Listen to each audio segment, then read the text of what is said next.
The following podcast is a W2M Network partnership production.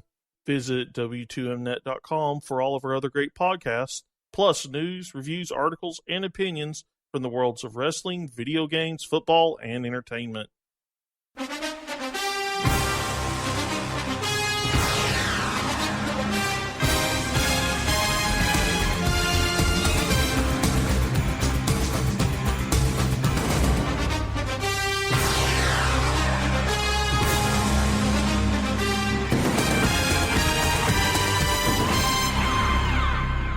You are now listening to The Football 5, only on the W2M Network. All right, welcome to The Football 5 alongside Erik Watkins, Josh Laurie, and today joining us, our former co-host, Rachael McKriger. We're glad to have her back. I'm Stephen Err.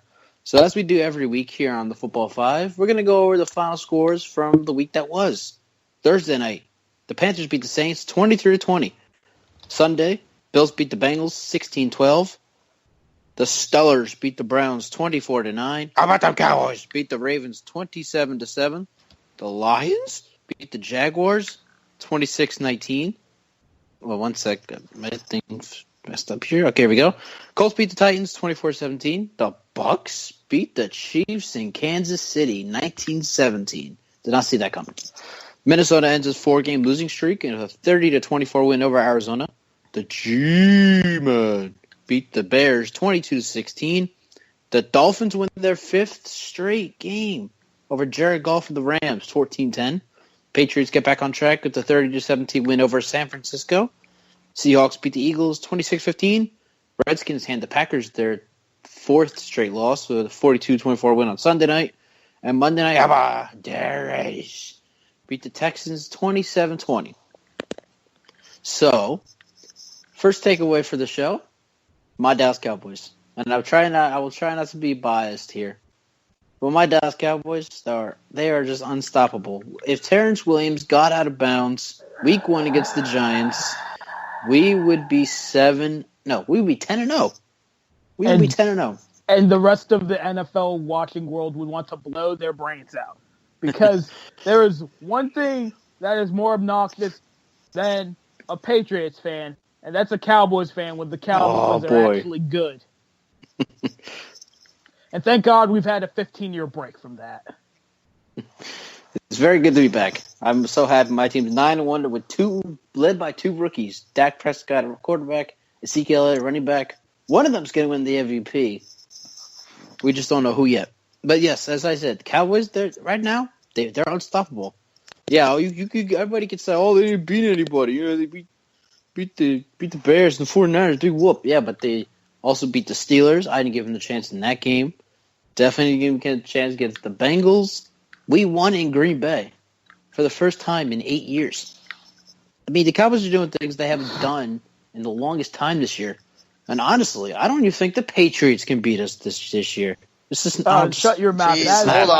Hold on. Don't go that is just blasphemy, okay? We all know that the evil wizard Belichick with his hoodie and whatever voodoo magic he has would find some way to beat you guys.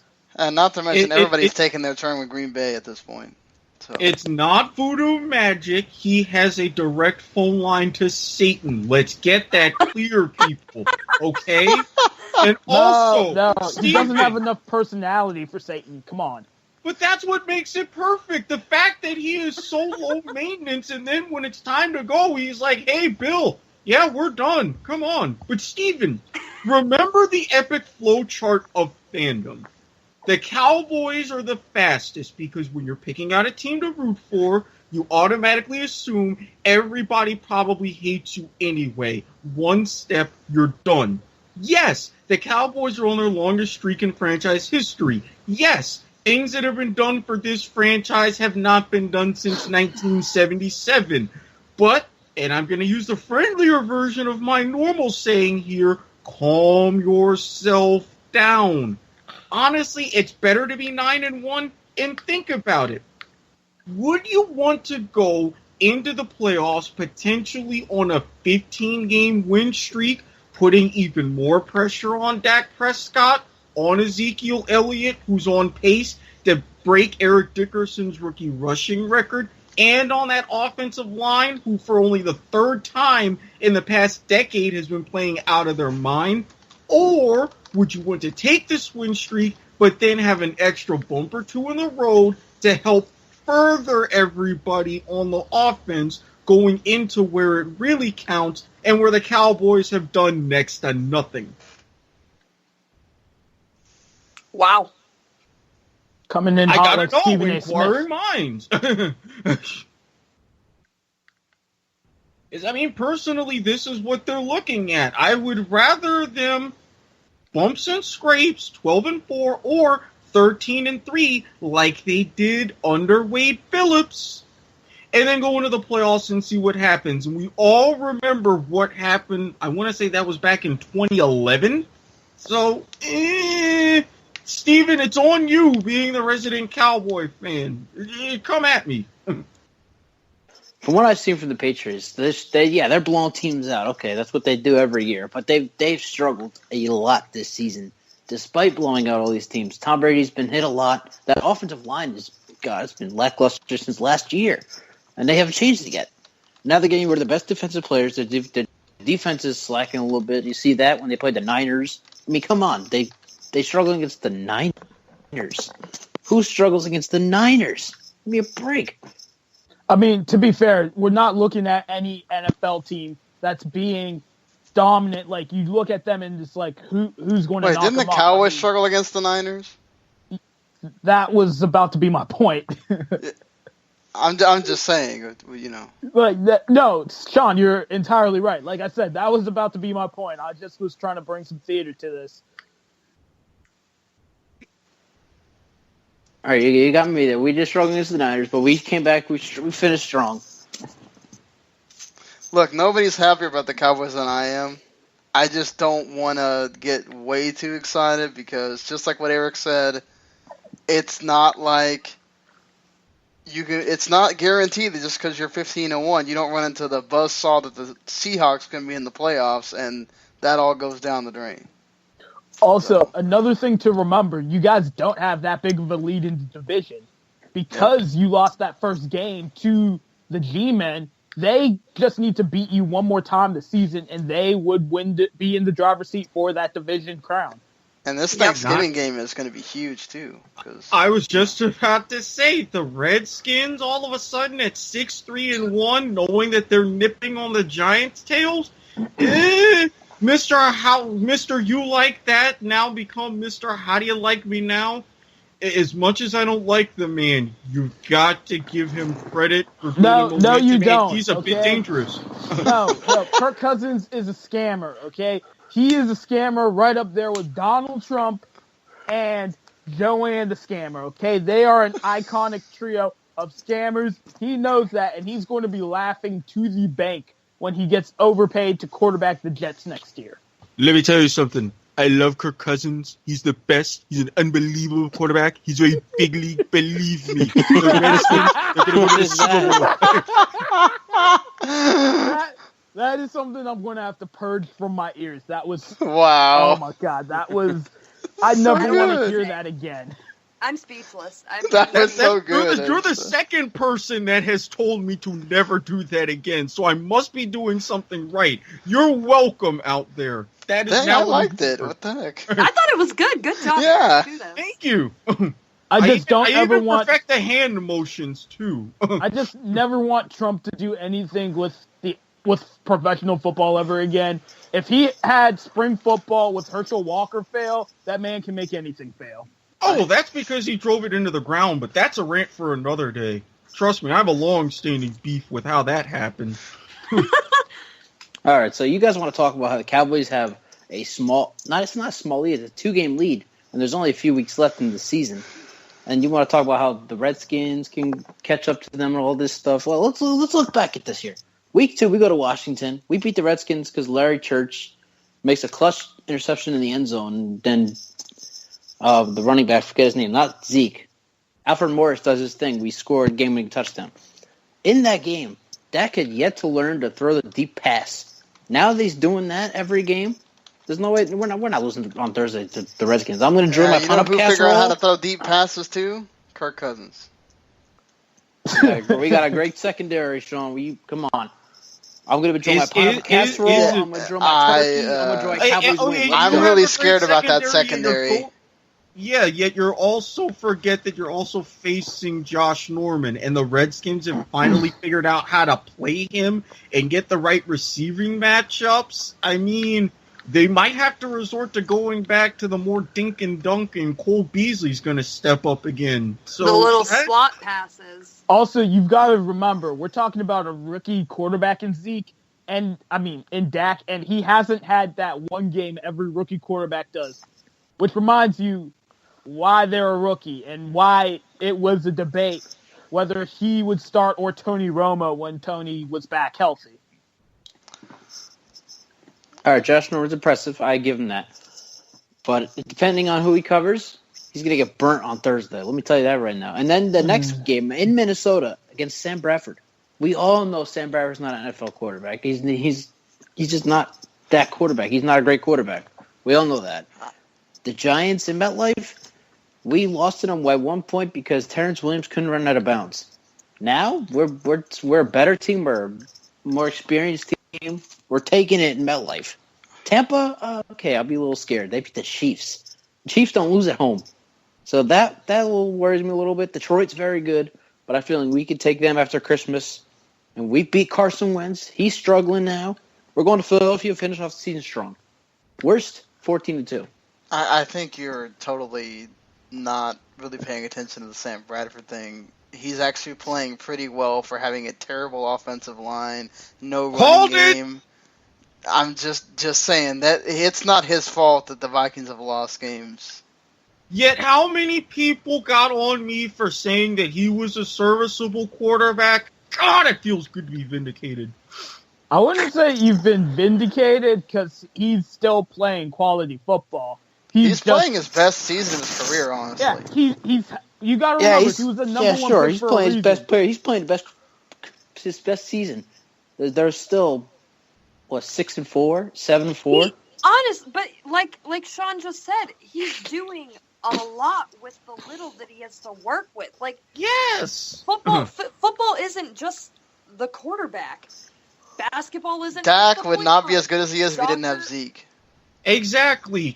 Okay, trade. Okay, especially to you, Steven. Who would you rather have at running back right now? Ezekiel Elliott or Matt Asiata? Well, first off, I don't know who the hell Matt Asiata is. It sounds like he's one with of those He's Wildcats. with the Vikings.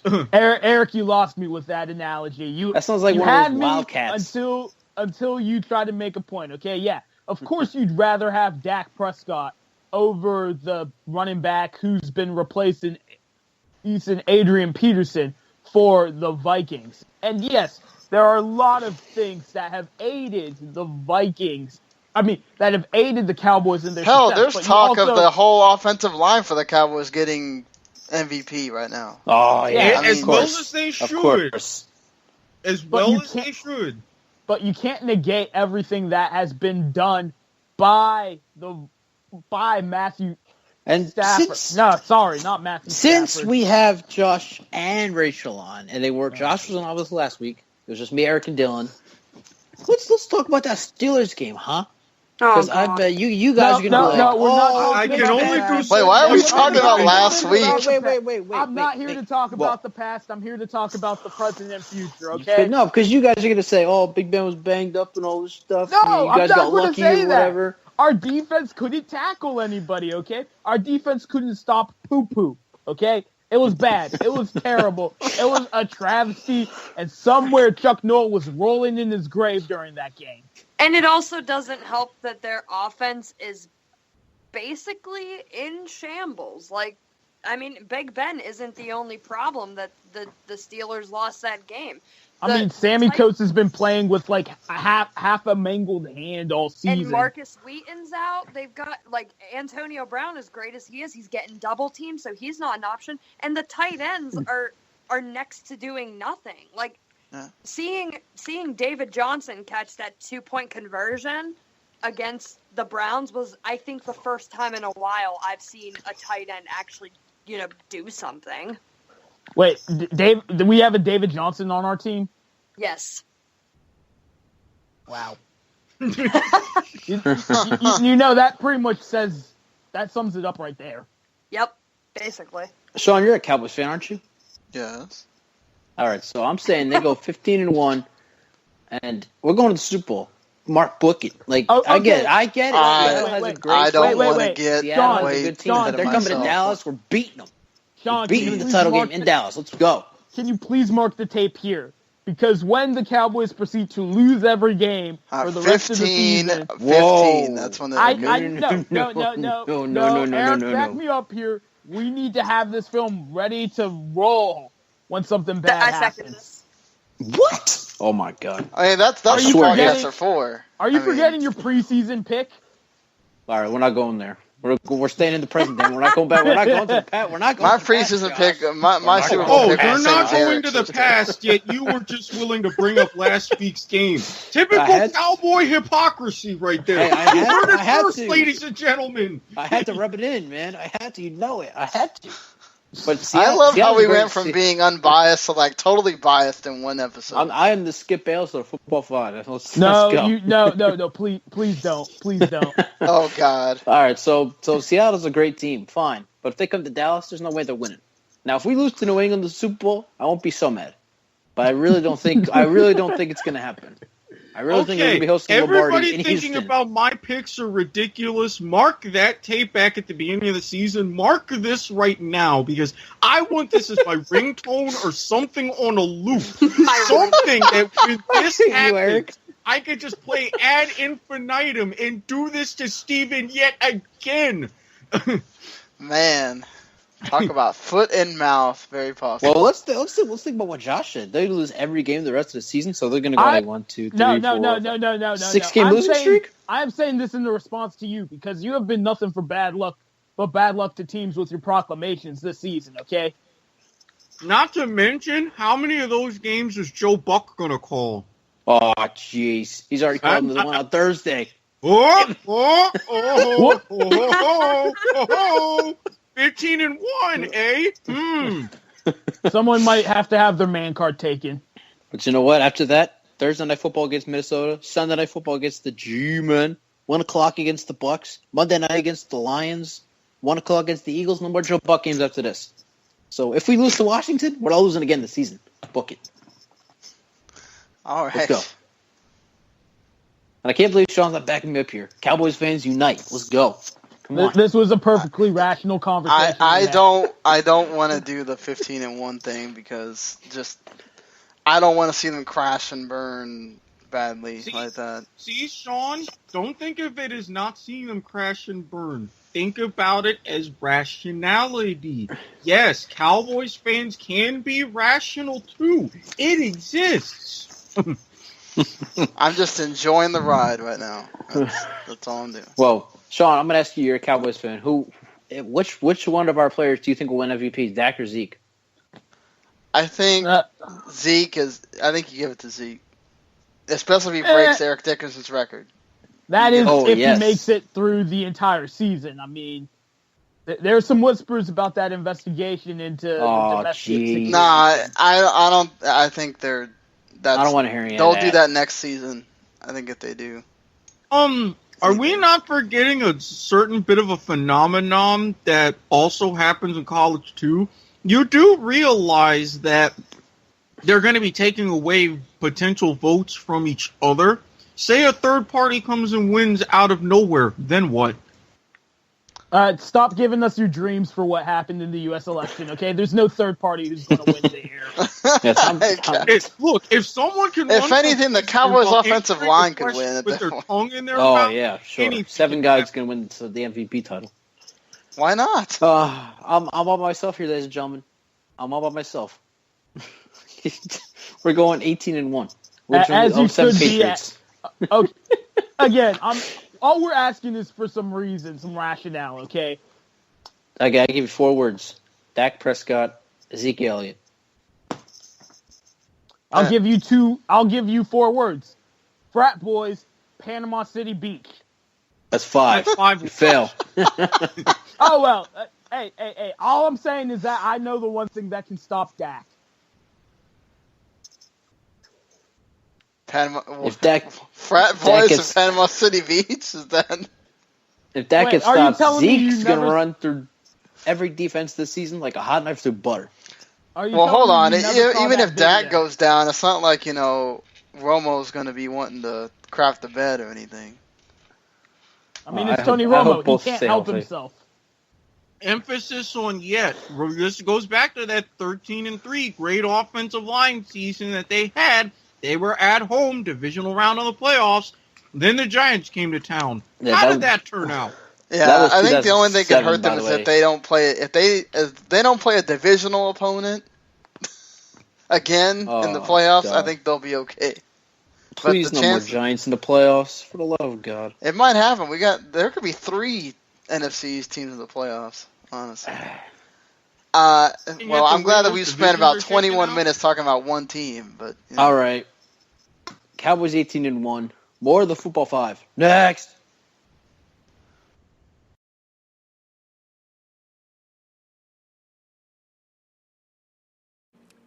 If you're in the Pittsburgh area, look up McKriger Photography on Facebook. That's McKriger Photography. We specialize in senior pictures, portraits, wedding photos, engagement photos, and family photos. Contact us for rates and dates. Would Flex Seal be a better option at your flex position? Do you need a sham wow to clean up the mess you make after your quarterback throws another interception? Then we have the solution for you. I'm Randy Isbell. And I'm Mike Mitchell, and we're here to clean up your fantasy mess with more power than OxyClean. Check out the Fantasy Football to the Max podcast every Monday and Thursday at W2Mnet.com. Dylan, what are Blake Bortles' first half stats? 299 yards, 2 touchdowns, and 2 interceptions. He could do better than that. He knows it. Rachel, what's the latest on Big Ben's leg injury? His leg is healing. He should return to the game. The Steelers will need him the rest of the way, so that's a big break for them. Erik, what's the score in Glendale? Cardinals lead the Patriots 42-7. We all saw that coming. Josh, how are Joe Flacco and Cisa coming along? I mean, I hate to say it, but they're looking good. I mean, they had a great game last week, and they're only one game out of first place in the AFC North. Don't count them being there that long. Do you want to hear more of that? Listen to the Football 5 every Wednesday at 6 p.m. Eastern Time, only on the W2M Network. Also, follow us on Twitter at the Football 5. Are you an arena football fan looking for the latest news involving your team? Inside the Arena has you covered. Check us out for the latest news around both the Arena Football League and the Chinese Arena Football League. Read all of our stellar articles at InsideTheArena.org. Also, follow us on Twitter at Inside_Arena and like us on Facebook at Facebook.com/InsideTheArena. It's game time, boys, and we know football. Football the Max is the podcast for you if you want in-depth analysis over the NFL and college football. We preview all the action coming your way over the weekend. And we break down all the big action after it's happened. Plus, we tackle all the big news topics and discuss everything when it comes to the gridiron. So come check out Football to the Max every Tuesday morning and Friday morning on the W2M Network. All right, welcome back. So, in Week 11, there were 12 missed extra points, an NFL record. I think it's because Roger Goodell decided, let's kick 33 extra points. Why? I don't know. But Erik has a more interesting quote-unquote theory about this. Okay. Yes, kickers pretty much have one job. Sometimes they screw it up. Sometimes, even though they are human, they don't act like it. That aside, the reason why Roger Goodell decided to go to the 33-yard extra point, there was a lot of math behind this. The extra points being from the traditional distance of 19 to 20 yards were too automatic. It was just a gimme play. Fans like myself went up, especially pre-red zone, went to the fridge, went to the bathroom, what have you. But by finding that golden range that lowers the percentage of likelihood just by a couple of points, now you're starting to see a bit more strategy. Going on some next level math, the expected value per play for the extra point is right now approximately 0.94, 0.95 within that range. So now you have to look at it. How often is the 2-point conversion successful? Well, even if you make that 50% of the time, your expected value of points per play is a flat-out 1. Granted, it's probably settled at about 0.96, 97, somewhere in that range.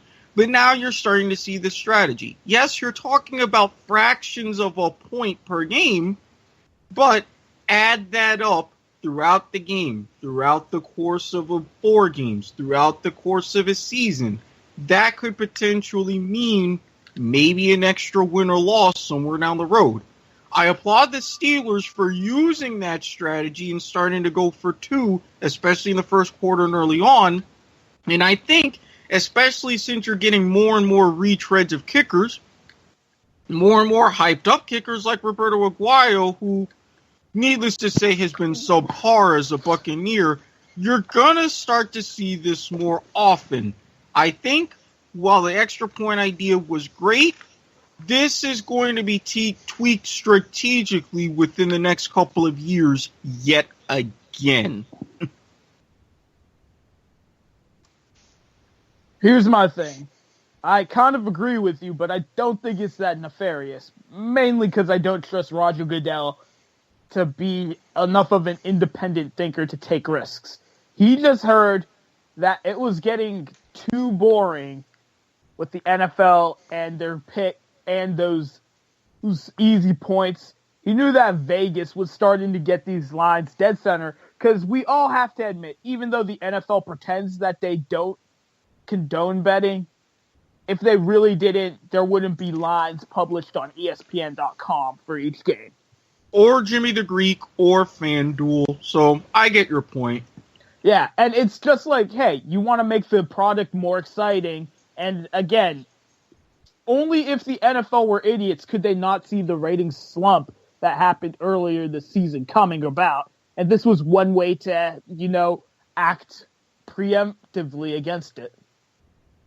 Well, I don't even necessarily think they knew that this was coming, especially because of the election. But remember, this has been a rule that was tried out a couple of years ago, and it's been in place even before this election. So, yes, it does add drama, which is what they want. But I also think now coaches and teams are going to take a more analytical approach behind this. That's why I say it's not going to be fixed right away. You're going to need better kickers in the interim, but would it surprise you that, say, 3-5 years down the road, if something like this continues, more and more teams start to go for 2, more and more teams begin to abandon the extra point altogether, that the NFL wouldn't want to change the extra point rules based upon that sort of a shift? That's a possibility. I mean, they're always wanting to change stuff, so nothing would surprise me at all. I wouldn't be surprised at all if they just take away kickoffs entirely at some point. I think it's just they got what they wanted here. They're creating more drama every time somebody misses an extra point. Look what the Steelers did to themselves. They were chasing their tail the whole game against the Cowboys, trying to make up those 2-point conversions the whole time. So, Not to mention, I really want to punch my fantasy kickers in the face sometimes, which thankfully I have a much better lineup, and I myself, like some teams here that some are rooted for, 10-1 in my league. But that's not important. What's important is this, and even going to the kickoffs, they had different rules to add and tweak and change kickoffs, touchbacks, etc., etc. I, for one, throw all that away.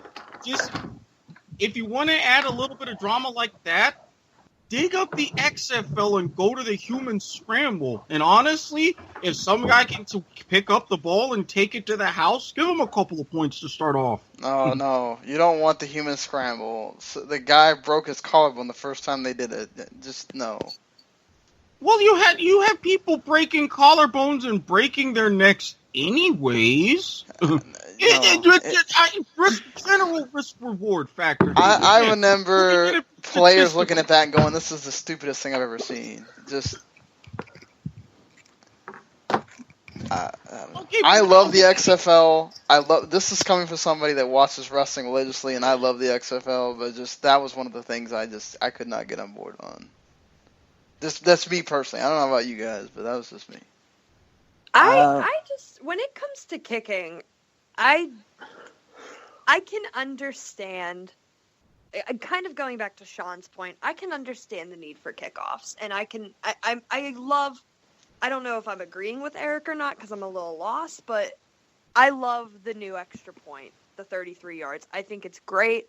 I think it's more of a test, and like we all said, it's drama. But when it comes to the kickoffs, they've been talking for years about, do we get rid of the kickoff? Do we not get rid of the kickoff and stuff? And I think what really has spearheaded the whole, should we get, like, maybe leaning towards getting rid of the kickoff ideal is, and Sean, I'm sure you remember, I mean, not Sean, Josh, I'm sure you remember this, Sean Sweezum when he tore his ACL in the Hall of Fame game. Granted, it was the Hall of Fame game, and that turf is absolutely terrible. But I mean, he still tore his ACL on a kickoff. Like, I don't know. I'm in between on the kickoff thing. I would like to see it happen, but I don't want to see a player, especially a kicker, get injured because of it. But when it comes to the extra point, I'm all for it. I'm all for the 33 yards. Yeah, so we're on the same side. Like I say, I love it. I'm seeing the strategy, and I'm just saying, looking at that from an analytical standpoint, being the numbers guy that I am, yes, these things happen. Yes, Sunday was a total aberration, but this kind of adds to things, and I think this could, at least in the intermediate term, create a shift in strategy. Now, going back, because I've brought up Canada in the discussion before, and because my Red Blacks are going back to the Grey Cup, holla. How about, for especially in certain points of the game, Canada has this rule to where if a team scores, especially after a field goal, and I believe after touchdowns as well, they can opt to either receive a kickoff or take possession of the ball at their own 35-yard line. Now, granted, the last 3 minutes of the half, they have to kick off. But when we're on the subject of getting rid of kickoffs, how would anyone feel if the NFL were to adopt a similar version of this rule? Say the 30-yard line.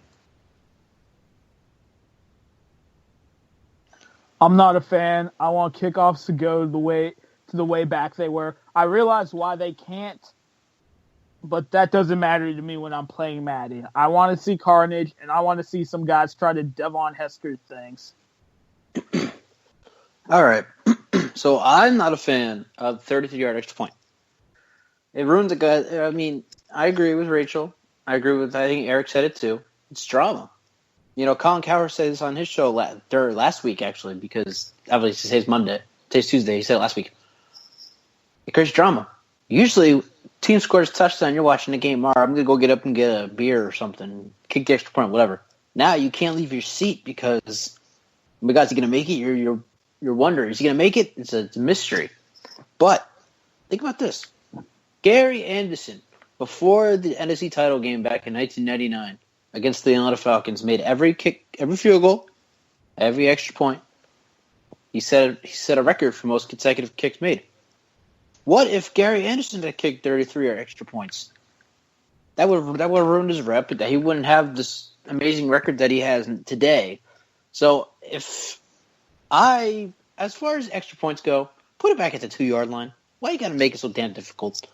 As far as kickoffs go. What? Steven, you realize that your argument was the Make America Great Again argument of kicking of football, right? First of all, number one, look at what happened with Gary Anderson's rep that season anyways. He set a record. The NFC. No, but what does everybody remember in the NFC Championship game? The one kick that he missed cost him a trip to the Super Bowl. Number two, who played for that team along the other sideline, Morton Anderson. He even said himself, he's the only guy in NFL history to miss a 19-yard field goal, which was a traditional extra point distance, and make a 60-yard field goal in his career. So even then, while you're not eliminating it, that's still likely. I even remember in the game, the Jaguars and the Saints several years ago. I remember that game. Yes, and look what happened. All of that changed thanks to a missed 19-yard extra point. I say you got to make them earn it. Not to mention the use of the, somebody wants to go get a drink. How many times do they take commercials in these games? Like, who cares? Yeah, that was about to be my next point. A couple weeks ago for the Ricardo Report, I was covering the game that ESPNU was broadcasting. Typically, a high school game goes from like 7 to maybe 9:30, 10 at the most. This game went from 8 to midnight, okay? It was freezing. I was not happy about that. Yeah. That's what commercial breaks do to a football game, okay? So back to my point, I say, put kicks back to the 2-yard line. Let's not make it so difficult, huh? As far as kickoffs, let's go NFL Tour style. If you played Xbox 360, you know what NFL Tour is? The best NFL game you'll ever play in your life? No. First of all, it was a wannabe NFL Street. And NFL Street is honestly the best NFL game ever made. And I, for one, am offended that you have even suggested there is a game that could come to NFL Street's NFL level. Street is what anybody could play. NFL Tour is the future of the NFL. They got these smaller stadiums, less cities, and all this other stuff. I'm sorry. NFL Blitz. NFL Tour was third, and thank you, Sean, for validating. NFL Street 1, NFL Blitz 2, NFL Tour third. Steven, you know better. Don't make me go old head on you up in here. It's not even going old head. Steve is just not thinking with his brain. I don't know what he's thinking with, but that was not a brain decision. Well, you guys said he's Sean a Cowboys Sweeten tore his fan, ACL kicking a football. That's another thing that could prevent injuries. You said Sean Sweeten tore his ACL kicking a football. I've torn my ACL walking across campus, okay? If your ACL is going to snap and pull a Derrick Rose, it's going to pull a Derrick Rose. Aren't you still kicking whether you're at the 2 or at the 33? I mean, not to mention another athlete's collarbone got broken because he was carrying groceries and fell down the stairs. Things happen. Yeah. McFadden broke his elbow trying to catch his phone or whatever it was. So, you know. Thank you. Once again, by myself. You keep being on that island, man. We'll send Wilson out there for you so you can have at least a little bit of company.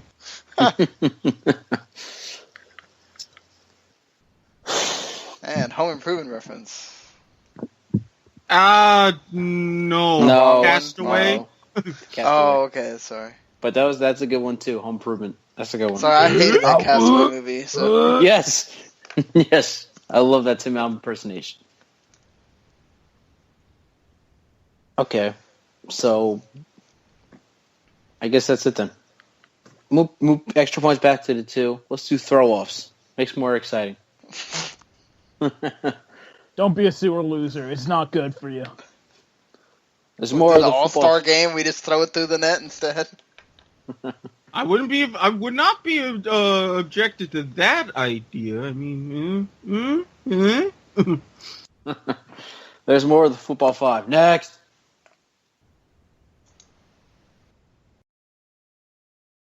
Dylan, what are Blake Bortles' first half stats? 299 yards, 2 touchdowns, and interceptions. He could do better than that. He knows it. Rachel, what's the latest on Big Ben's leg injury? His leg is healing. He should return to the game. The Steelers will need him the rest of the way, so that's a big break for them. Erik, what's the score in Glendale? Cardinals lead the Patriots 42-7. We all saw that coming. Josh, how are Joe Flacco and Cisa coming along? I mean, I hate to say it, but they're looking good. I mean, they had a great game last week, and they're only one game out of first place in the AFC North. Don't count them being there that long. Do you want to hear more of that? Listen to the Football 5 every Wednesday at 6 p.m. Eastern Time, only on the W2M Network. Also, follow us on Twitter at the Football 5. Are you an arena football fan looking for the latest news involving your team? Inside the Arena has you covered. Check us out for the latest news around both the Arena Football League and the Chinese Arena Football League. Read all of our stellar articles at InsideTheArena.org. Also, follow us on Twitter at Inside_Arena and like us on Facebook at Facebook.com/InsideTheArena. It's game time, boys, and we know football. Football to the Max is the podcast for you if you want in-depth analysis over the NFL and college football. We preview all the action coming your way over the weekend. And we break down all the big action after it's happened. Plus, we tackle all the big news topics and discuss everything when it comes to the gridiron. So come check out Football to the Max every Tuesday morning and Friday morning on the W2M network. Would Flex Seal be a better option at your flex position? Do you need a sham wow to clean up the mess you make after your quarterback throws another interception? Then we have the solution for you. I'm Randy Isbell. And I'm Mike Mitchell, and we're here to clean up your fantasy mess with more power than OxyClean. Check out the Fantasy Football to the Max podcast every Monday and Thursday at W2Mnet.com. If you're in the Pittsburgh area, look up McKriger Photography on Facebook. That's McKriger Photography. We specialize in senior pictures, portraits, wedding photos, engagement photos, and family photos. Contact us for rates and dates. Welcome back to the Football Five. Erik Watkins, Joshua Laurie, Rachael McKriger's back with us today. Sean Garmer is joining us today. I'm Steve Finner. So, wow. Josh, Erik, we covered Miami sports last year. It's been almost a year since we covered Miami sports. We remember how the Dolphins were last year. What a disappointment. We were just, every game, we were like, oh my God. That's why I was sticking to the Miami Heat, okay? That's true. And now they've won 5 games in a row. They are 1 game out of the final seed in the AFC. Rachel over there, she believes the Dolphins can do it. See, here's the thing. I don't see the Dolphins ever upheavaling the New England Patriots. There's no way. There's no way. But looking at their schedule, they're playing the 49ers next, the Ravens, I almost just said the Dolphins, the Cardinals, the Jets, and the Bills, and then lastly they play the Patriots. Those 5 games against the Niners, Ravens, Cardinals, Jets, and Bills, they're all winnable. And honestly, we've all been laughing at Ryan Tannehill through his NFL career. For good reason, though. But this year, he is playing out of his mind. He was the reason that they won against the Los Angeles Rams. And I will stick with that. You can argue with me as much as you want. Are you sure Jared Goff wasn't the reason why the Rams lost? Jared Goff did pretty good, actually. Not great. Decent. Not great, but decent. He did pretty good compared to Case Keenum, okay? Right. Let's not get ahead of ourselves. He still didn't look leaps and bounds ahead of Case Keenum either. I think what my thing is I can see the Dolphins going to the playoffs in a wild card spot and giving other teams a run for their money. Granted, if, say they make the playoffs, they win a wild card, because we all know the Patriots are getting a first-round bye.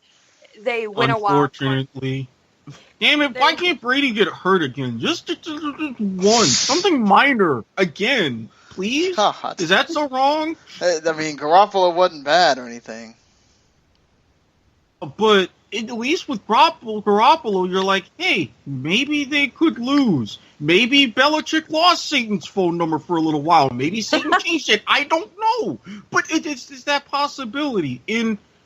When it comes to the Dolphins, I noticed 2 things. Number 1, Adam Gase.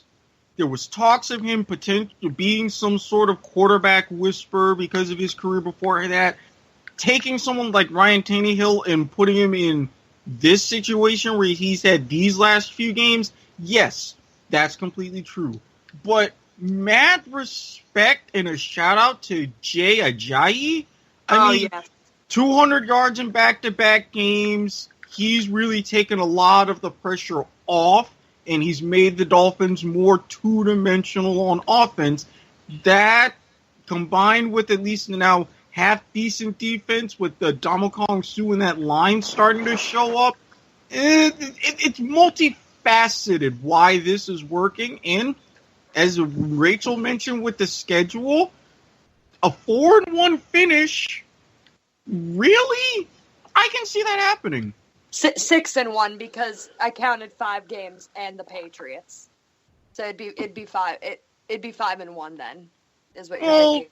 Well, I'd probably say more 4-2 because honestly, between one of those games between the Jets and the Bills, I could see them dropping one. And trust me, I would see it against the Bills. I see them drop that Ravens game too. No. I don't see that happening. I don't think so. I think AFC East teams have had a fun time. All right. So I was Rachel 100% here. The Dolphins could definitely get to 60. Just look at their schedule. San Francisco's in Miami this week. That's a win. And the rest of their schedule is looking pretty good besides the Bills and the Patriots. They're looking good. So they can just get 60. But there's other 2 teams that they have to go up against. And I want to make my point before you guys jump over and put me back on my island here. There's Kansas City and there's Denver. Both 7-3, 5-6 seed. So I went ahead and I looked up both of their schedules. And honestly, the Miami Dolphins could beat out the Kansas City Chiefs for that final seed because their schedule for the rest of the road, it is tough. At Denver, we don't know what they can do against Denver, but we'll see on Sunday. Atlanta, in Atlanta, there it is. The Dark Horse Titans, the Broncos again, and they could possibly use San Diego's hot. We know this. Yeah, they're 3-7, 6-1 or so, whatever they are, but they know how to play. Then you look at Denver's schedule, and they have it so easy the rest of the way here. So I'm going to pull it up here. While he's doing that, I'm just going to say right now, because of how I predicted with the Chiefs at the beginning of the season, I'm going to recuse myself from this part of the conversation.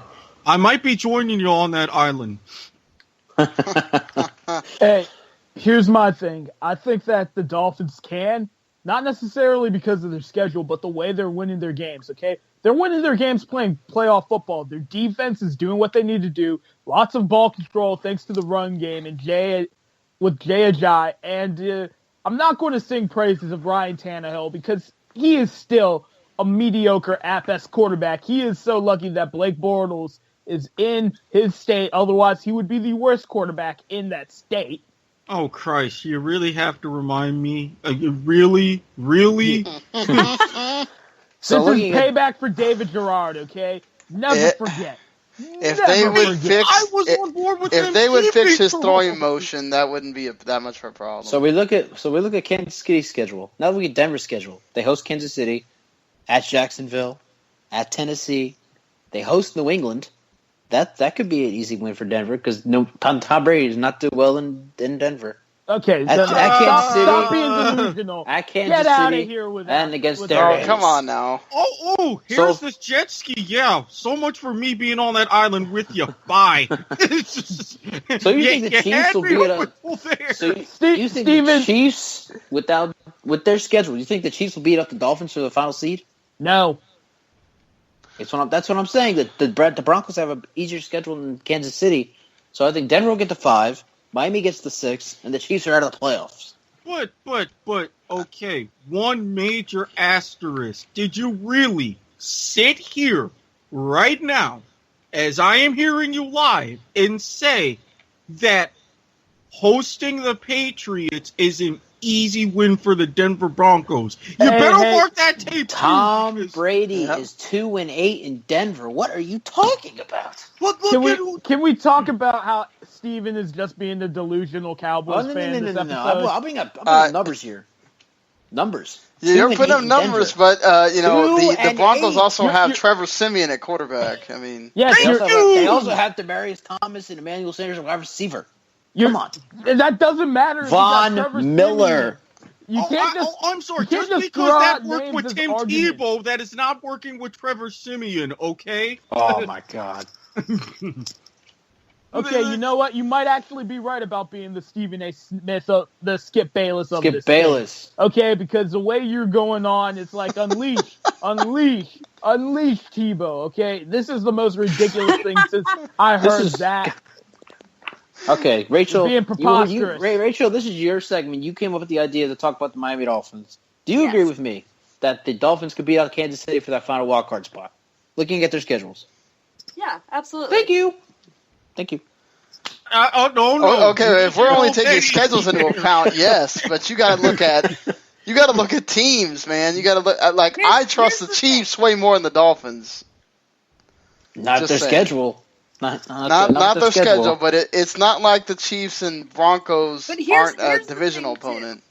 Here's the thing too, and I know this because I have slammed my fists against the wall multiple times doing picks with my college friends and being utterly disappointed because this NFL season is literally just one giant crazy one clusterfuck. It's okay. Yes, it is, and I'm pretty sure the NFL is on drugs this season. Who knows? But with these games, we're looking at these too, oh yeah, these are easy games. Well, yeah, and we also thought the Steelers, it would be easy for them to beat the Dolphins, and it didn't happen. So it's kind of I would like to see Miami make the wild card spot. I think they can do it, but. The Chiefs are right on their heel, and I can also see the Chiefs making a wild card spot. It is a big question mark. I think if we're going to cement anything, it's going to be those two teams that are going to be fighting for the wild card spot. And this kind of answers my question. If it were down to those three teams, Rachel, would you at least open the door to saying that the Broncos could be the odd one out? I maybe. I don't know. I think it's between those three teams because right now it's looking like Oakland's going to win the division. But like we said, football this entire season is a cluster. You know what? So Rachel, remember how the Goodell preaches about this thing called parity? This is what parity looks like. Yeah. Yeah. Well, considering what's happening in college football, I'd rather take this kind of parody than just wanting to throw things and smash my television in. So there's ups and downs. There's ups and downs. So you heard it here first from the Skip Bayless of Football 5. The Miami Dolphins are going to win the 6th seed, and Kansas City Chiefs will miss the playoffs. Just like the Jets did last year when they went up against the Steelers. And it was the battle between those two teams. No. What happened was Fitzmagic turned back into Ryan Fitzpatrick. That's what happened. Yeah, and if Chiefs miss the playoffs, that could be a destination right there for Tony Romo. Just saying. No. Yeah, because listen. Romo. Yeah, hold on. Listen, if they don't make the playoffs, the Alex Smith experiment is over. All they need is somebody like Romo that is actually a quarterback that can put you over the top, and that's a different team. Or a quarterback who can throw it more than 5 yards down. Exactly. Well, that's what I'm saying. If they don't make the playoffs, that shows that Alex Smith you're only going to get so far with the guy. You need to do something else. Would you honestly not think that there would be better destinations for Romo, especially with all this going on? Yeah, I can think of one. It's also in Texas. It's better than the freaking Jets. Oh, come on, Sean. Anything's better than the Jets. Because if Houston makes the playoffs, unless they just crap out terribly in that game, I don't think they're going to do that with Osweiler. They paid him too much money. I mean... Yeah, but that doesn't guarantee anything. This is still Houston we're talking about, and we've all seen the potential dumpster fire that is the AFC South. Not saying that I'm speaking from experience or anything. Hold that thought, Eric. Speaking of the AFC South, we discussed who wins the AFC South on the Football 5. Next.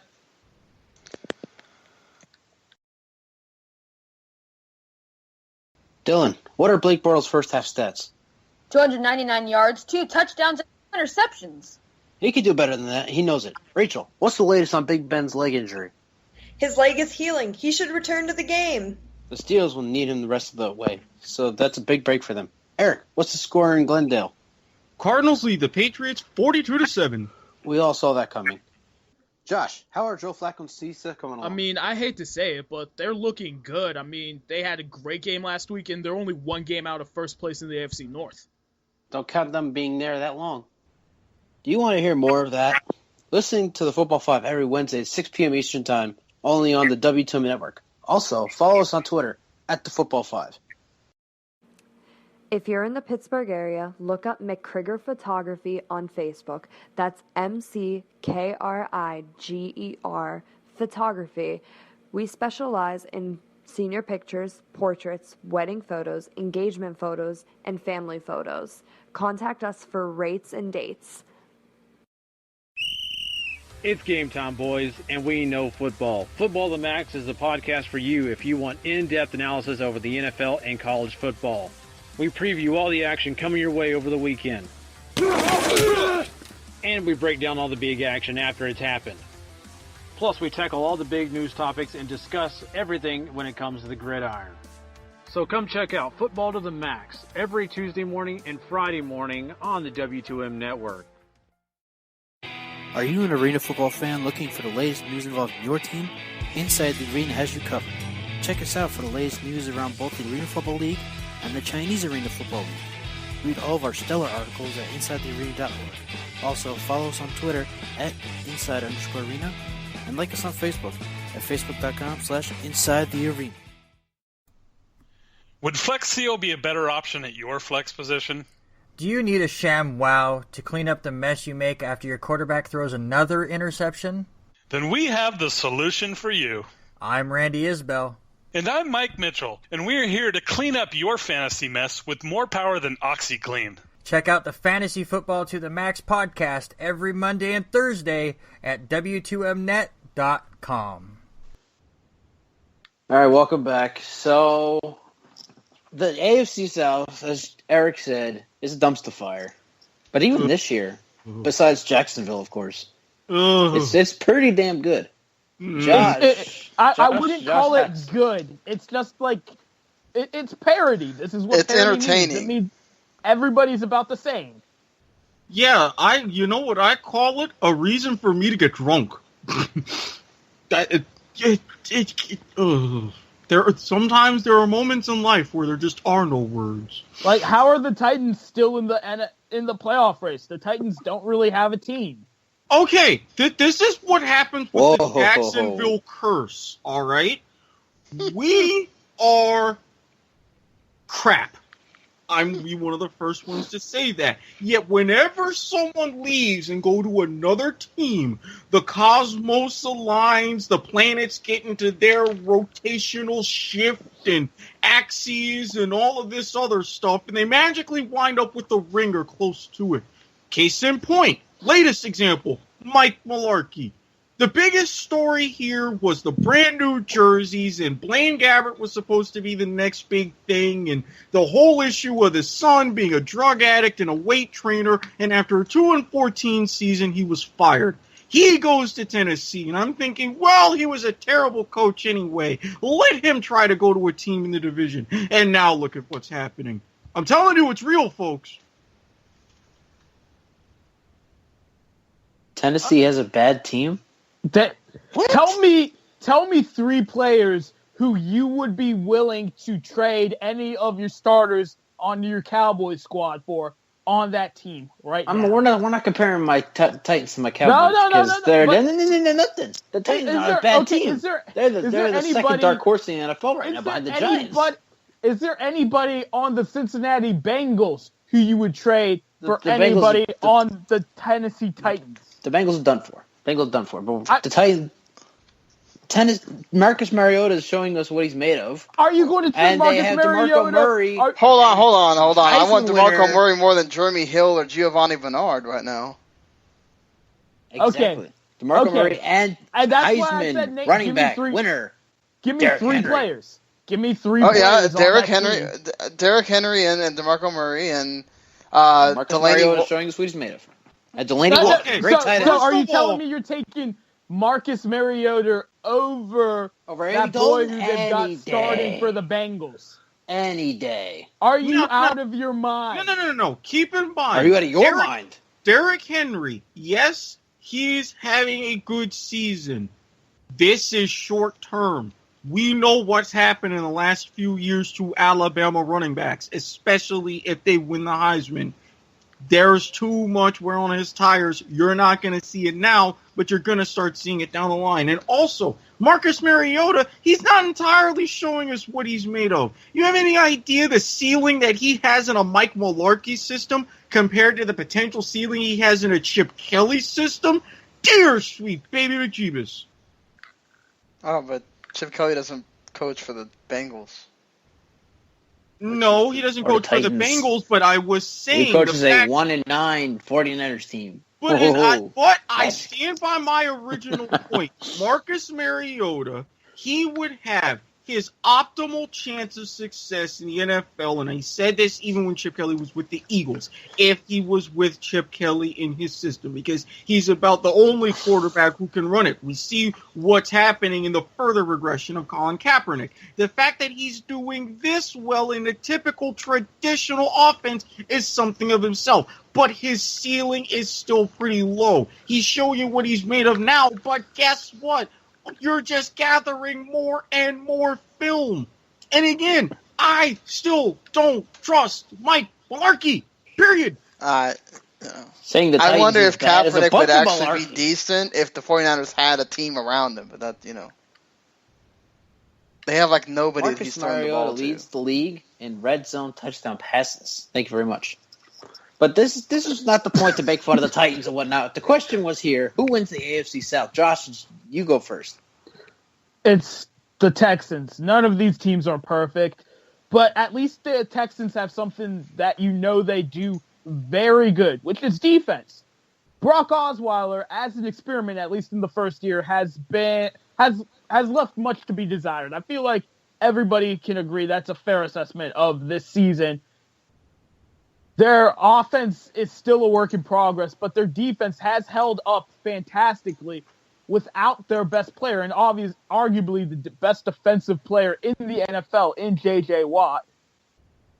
I mean, when you look at it, what can you say that the Colts do well, or that the Titans do well? I can't think of anything. At least with the Texans, you know what they're doing. The Titans run the ball pretty well. I can tell you that. And again, they lead the league in red zone touchdown passes.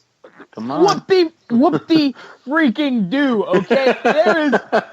Nowadays you can find a stat that every team leads the NFL with, okay? I can tell you for a fact that the Cleveland Browns lead the NFL in quarterback started and in RG3. That's not an impressive stat. Throw that in my face. And RG3 inspirational locker room quotes, okay? That is not an impressive Are those stat. of any consequence to their NFL team? No. All right, okay. So let's see what we just did for the Dolphins, okay? Let's do this. So the Texans play the Chargers, the Packers, the Colts, the Jaguars, the Bengals, and the Titans. The Titans play the Bears, the Broncos, the Chiefs, the Jaguars, and the Texans. I don't like that schedule.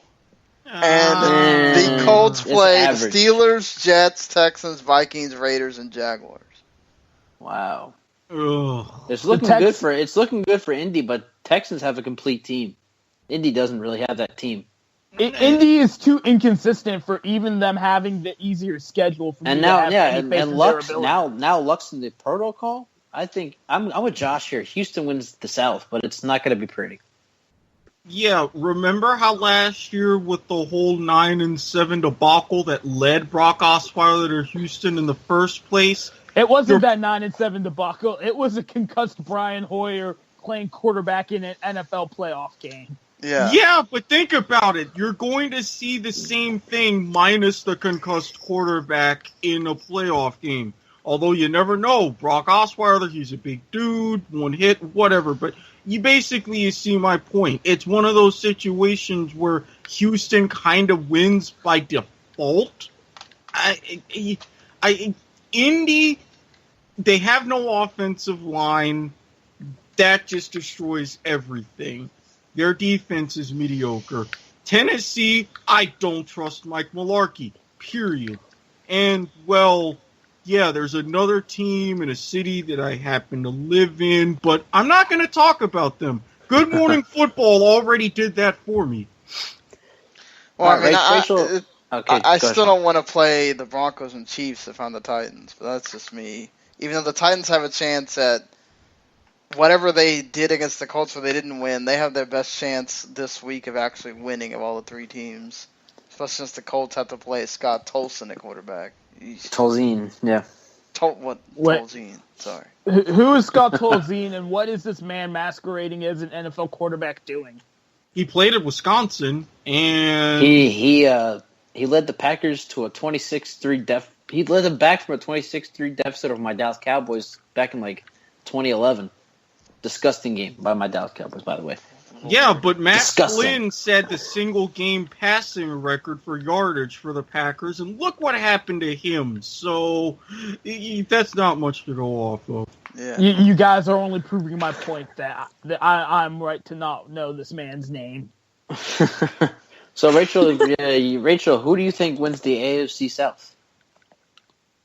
You guys have given me a reason to drink tonight. Oh, boy. I love you guys, but holy crap. You're welcome. Rachel, that is the line I hear. If she says Tennessee, from we're going females. into debacle here. If she says Tennessee, we're going into debacle. Well, guess what? We're going into a debacle. Oh my God. Throw the notes away. That's it. Hold the phone. What do you think Tennessee is going to win the South? You think Tennessee's going to win a game? No, I just did that to make Steven mad. Oh. Now There you you go. see, Way I to had go, a Rachel. very funny island and bikini joke, but you just ruined the moment. Thank you so much. You know what? That might be for the best. That might be for the best. It's a tame one, I think. All right, let's hear it. I'm gonna go with the Colts. I don't think. I mean, granted, who knows how severe this concussion is and everything. I don't see them winning against the Steelers. Shout out to my friend at college, Jeff. He's a giant Colts fan. Sorry, dude, but hopefully we'll hand it to you this week, and then I can point and laugh at you when I get back from break. But and this is for Jeff. If we lose, you have every right to point and laugh at me. So do I. I hope he's not. No, you don't, Eric. No, you don't. You're not a Colts fan. You missed your week, okay? You missed your week to point and laugh. Yeah, I gotta give it to Josh. Hey, if I had to follow certain rules of what I do in bars that only happen the week of my birthday, it's a one-time deal. Sorry. Things happen. When it comes to picking the Colts, I look at the Texans, and I just can't. I'm not a fan of Brock Osweiler. I am not a fan of anyone on that team but J.J. Watt, and J.J. Watt isn't there. So it's hard for me to pick them. God, just stick a fork in the Titans, and I'm so sorry, Eric, but what are the Jaguars even doing? At least they did win a game, though. Hey, no need to apologize. I can only get so mad when I mention Good Morning Football, and I saw them in the fact that, we're close to Georgia and we get free peaches and Limp Bizkit and all this and that. The only thing I can say is, look here, dude. I live here and I cover sports. I can badmouth and talk smack about my team. You can't like that, and I want to punch you. But again, that's another rant for another day. Wait. Was Limp Bizkit in the pros or cons side of that equation? Pros. Yeah. Florida's weird. Yeah.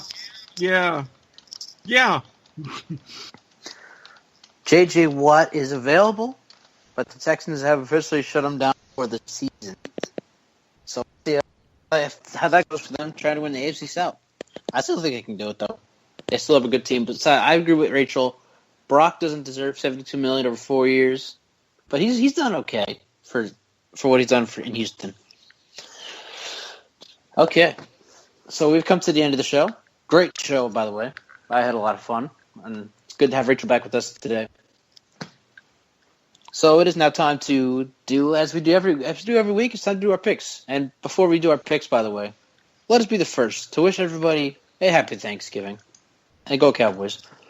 So I'll let Erik go first. Blowout of the week, close game of the week, upset of the week.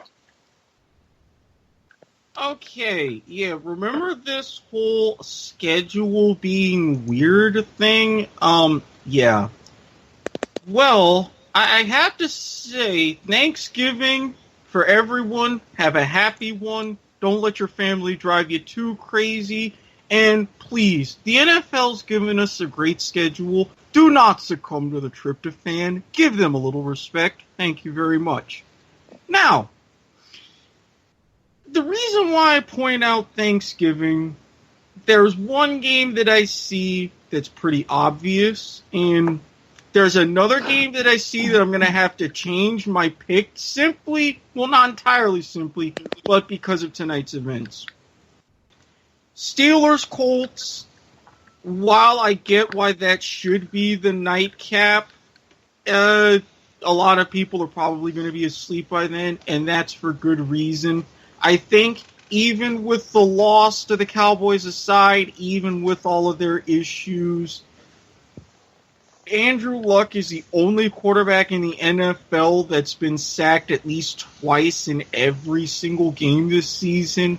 And now that James Harrison, of all people, has returned to his old form, he is going to just carve up and... Okay, I'm not going to make another turkey joke, but you get what I mean.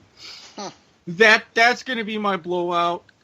Pittsburgh is just going to run, throw, do whatever they can over the Colts. That one's not going to be cool. As far as upsets, seeing the schedule, I do feel more justified. And the fact that I would get the opportunity to rub it in one particular face in about 7 days' time, I think with everything going on, and I think with the current momentum, I think the Redskins could, primetime, close enough, on Turkey Day, I think they can go to Dallas and beat the Cowboys. This game has been prominent on Thanksgiving for a reason. Things convalesce. And honestly, I think it would also be very good and beneficial to happen now, just to see how Dak Prescott bounces back from adversity. I think that can happen. As far as my close game of the week, you know what? Another old rivalry back in the day.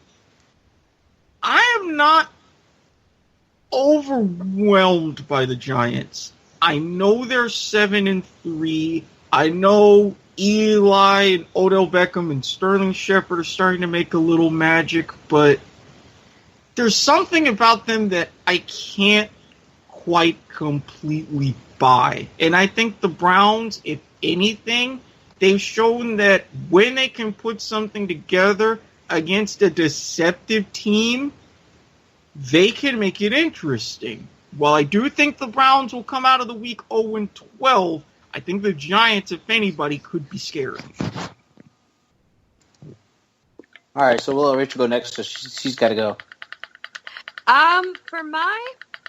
For my upset game of the week, I could see Tampa Bay upsetting Seattle Sunday 4 o'clock kickoff. Seattle. Hold on. Who the hell is pressing buttons? Stop. I'm sorry. It's like going on and on and on. Yeah. Chinese okay, go ahead, Rachel. water torture. Okay. Okay. So Sorry. Tampa Bay, upsetting Seattle. I think Seattle's been a little too inconsistent.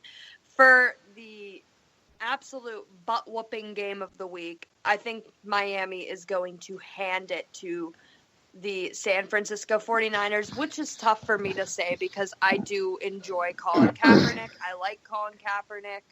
I hate Chip Kelly, though, so there's that. So, for my close game of the week, I'm going to pick Green Bay and Philadelphia, but I don't think it's going to be a good close game. I think it's going to be an incredibly boring close game. Hopefully I'm wrong. I need good football on Monday night. Thank you guys for having me back. It was a pleasure, and I will see you all soon. Don't be a stranger. We miss you. Right? Rachel will be back with us about mid-December. Maybe before Christmas, I can guarantee that. All right, Josh, your turn. Okay. Well, for my blowout of the week, I'm going to look at this matchup between the Patriots and the Jets. The Patriots hate the Jets. Nothing gives Bill Belichick the pleasure that beating down on the Jets organization does. I mean, even to his half hour as the head coach of the New York Jets, he has loved nothing but torturing the squad, and he and Tom Brady are going to pour it on them this week. As for my close game of the week, it is the game that is your memorial, make it a terrific Lady Day weekend game. We've got the Tennessee Titans playing the Chicago Bears. Neither team is going anywhere. There's going to be lots of running. The Titans are going to win, but not by much because they're not really good at scoring unless they're in the red zone. And the Bears have just given up on Jay Cutler for like maybe the 100th time. And for my upset of the season, I've got the lowly Jaguars pulling off the upset of Bills Mafia purely because there is like one game a season where Rex Ryan just coaches himself into circles, and next thing he knows, he's down by 2 touchdowns. And we haven't had one of those in a while. Seems like we're a little overdue. Wow. Okay.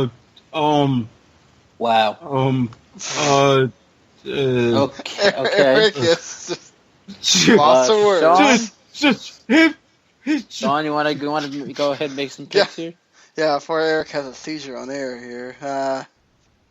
Poor guy. I think certainly the close game of the week, there's going to be plenty of them. I think, and one that we can pencil in, that Sunday night matchup has the potential to be one of these, like, really defensive, like, 13-10 games. And it's close because it's the Chiefs and Broncos. There's always, like, turnovers in these games. It's always close. It's in Mile High. You know that one's not going to be a blowout on either end. The upset of the week, I'm sorry, Josh, but I'm going to have to go the other way. I think the Bills in Buffalo, they're going to just totally torch the Jaguars. LaShawn McCoy, dude, is just going to go nuts. And Tyrod Taylor as well. And, how's that an upset then? An upset? Shoot. I think, honestly, I hate doing these things. The Panthers going in and playing the Raiders, with the Raiders being at home, the Panthers are an interesting team. They're playing much better now than they were earlier in the season. I think you could see the Raiders take an L here.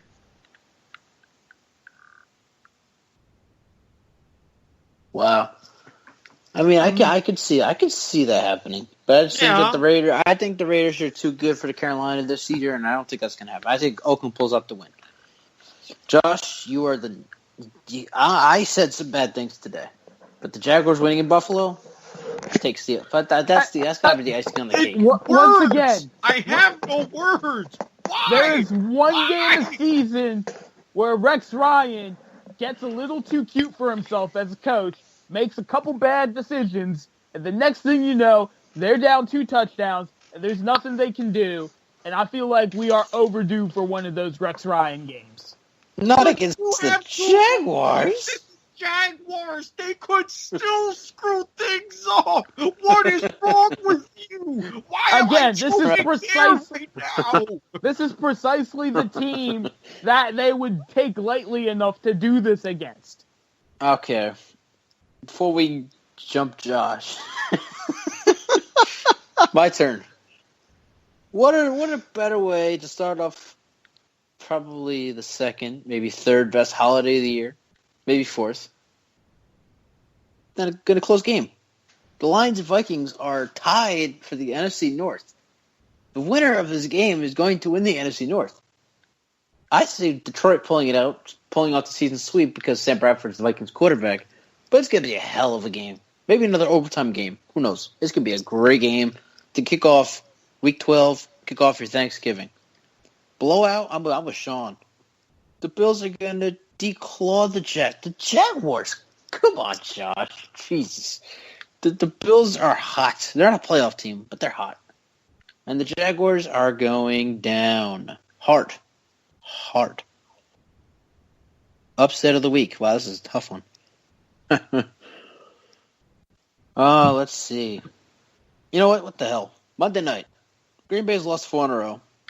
Carson Wentz, he's having his rookie struggles. I hate to say it, but Green Bay's going to win in Philly on Monday night. They're going to end a 4-game losing streak. All right. For Josh Laurie, Erik Watkins, Rachael McKriger, thank you for joining us. We'll have you back before Christmas. Sean Garmer, thanks for joining us today. I'm Stephen Herr. Enjoy Week 12. Happy Thanksgiving. We'll be back next week for more hot topics. The following podcast is a W2M Network original production. Visit W2Mnet.com for all of our other great podcasts, plus news, reviews, articles, and opinions from the worlds of wrestling, video games, football, and entertainment.